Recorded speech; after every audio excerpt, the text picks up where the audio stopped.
జై శ్రీరామ్. ఒక మనిషి ఎలా బతకాలి అనే దానికి గోల్డ్ స్టాండర్డ్ ఏదైనా ఉంది అంటే అది శ్రీరాముడు. సిరివెన్నెల సీతారామ శాస్త్రి గారు శ్రీరాముడి అవతారం గురించి చాలా చక్కగా ఈ పాటలో వివరించారు. ఏ మహిమలు లేక, ఏ మాయలు లేక, నమ్మ శక్యము గాని ఏ మర్మము లేక, మనిషిగానే పుట్టి మనిషిగానే బతికి, మహిత చరితగా మహిని మిగలగలిగే మనికి సాధ్యమేనని పరంధాముడే రాముడై ఇలలోన నిలిచే. ఇంత సింపుల్ వర్డ్స్లో శ్రీరాముడి గురించి చెప్పడం సీతారామ శాస్త్రి గారికి తప్ప ఇంకొకరికి సాధ్యం కాదు. రామావతారంలో ఎక్కడ కూడా దేవుళ్ళకి యూజువల్గా డివైన్ పవర్స్ ఉంటాయి కదా, అటువంటి డివైన్ పవర్స్ ఎక్కడ చూపించారు. సాధారణ మనిషిలాగానే ఉంటాడు శ్రీరాముడు.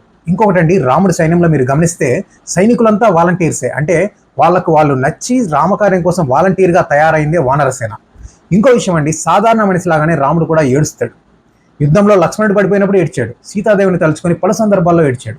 మగవాడికి కన్నీళ్లు రాకూడదు అనే గుడ్డి నమ్మకం ఉన్న వాళ్ళు ఈ విషయం తెలుసుకోవాలి. ఇక ఎక్కడా లేని విధంగా తన శత్రువుని సైతం గౌరవించే లక్షణం రాముడిది. శత్రువులతో కూడా గౌరవించుకోబడ్డాడు రాముడు. ఇక చివరికి ఈ భూమిపైన తాను చేయాల్సిన విధి పూర్తయింది అని అనుకున్నప్పుడు తనకు తానే సరయూ నదిలోకి వెళ్ళి అవతారాన్ని చాలించుకున్నాడు. ఇంత గొప్పటి ముగింపు ఇంకా ఎవ్వరికీ రాదు. అందరికీ శ్రీరామనవమి శుభాకాంక్షలు. ధన్యవాదాలు.